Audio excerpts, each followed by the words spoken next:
آج سے 15 سال پہلے کی بات ہے۔ ہمارے محلے میں ایک گورکن رہتا تھا جو فوت ہو چکا ہے۔ نام محمد یوسف تھا۔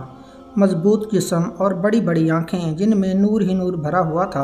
ایمان اس کے چہرے سے چھلکتا تھا۔ بارش چہرہ۔ اس کی ایک ہی روٹین تھی، صبح گھر سے نکلتا اور شام کو قبرستان سے واپس آتا تھا۔ ہمیشہ راستے کے ایک طرف ہو کر چلتا تھا اور کسی کی طرف بری نظر سے نہیں دیکھتا تھا۔ ایک دن محلے کے پڑھے لکھے لڑکے اکٹھے ہوئے اور یوسف سے کہنے لگے کہ آپ کی ساری زندگی قبرستان میں گزری ہے، ہمیں کوئی واقعہ سنائیں۔ یہ سن کر یوسف سنجیدہ ہوا اور لمبی سانس لی اور کہنے لگا، آج مجھے 27 سال ہو گئے ہیں، میں قبریں بنا رہا ہوں۔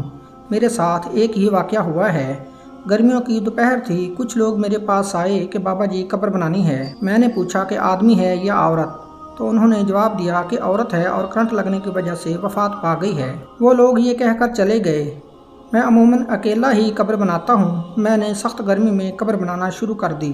دوپہر 2-2:30 بجے تک قبر مکمل ہو گئی۔ قبر کو فائنل ٹچ دینے کے لیے میں نے قبر کے اندر کدال ماری تو مجھے ایسے آواز آئی جیسے کوئی شیشے کی چیز ٹوٹ گئی ہے، اور بس پھر خوشبو ہی خوشبو پھیل گئی اور قبر ٹھنڈی ہو گئی۔ میں قبر میں ہی لیٹ گیا۔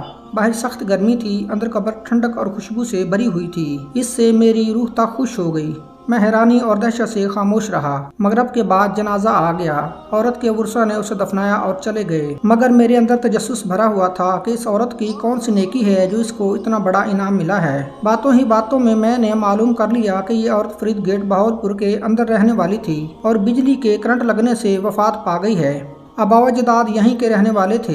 میں پوچھتا ہوا فرید گیٹ پہنچ گیا اور عورت کے بارے میں معلوم ہوا کہ اس عورت کا خاوند کچھ عرصہ پہلے وفات پا گیا تھا۔ وہ بیچارہ 6-7 سال بیمار رہا۔ اس عورت نے دن رات اس کی خدمت کی۔ خاوند کی شدید بیماری کے باوجود اس کے ساتھ بے وفائی نہیں کی اور دل و جان سے اس کی تیمارداری کرتی رہی۔ باوجود غربت کے اس کو محنت مزدوری کر کے کھانا کھلاتی رہی اور اپنے جذبات کو اپنے بیمار خاوند پر قربان کر دیا۔ جو لوگ اللہ تعالیٰ کی رضا کی خاطر بے لوث انسانیت کی خدمت کرتے ہیں اور اپنی راتیں بھی اللہ کی راہ میں جاگتے ہیں، انہی لوگوں کے بارے میں اللہ تعالیٰ نے فرمایا ہے کہ میں ایسے ایسے انعامات دوں گا کہ جس کو کسی آنکھ نے دیکھا اور نہ کسی نے تصور کیا۔ خوش نصیب ہیں وہ لوگ جن کی قبریں خوشبو اور ٹھنڈک سے بھری ہوئی ہیں۔ دعا ہے کہ اللہ تعالیٰ ہمیں اور سب مسلمانوں کو بخش دے اور آخرت میں ٹھنڈک عطا فرمائے۔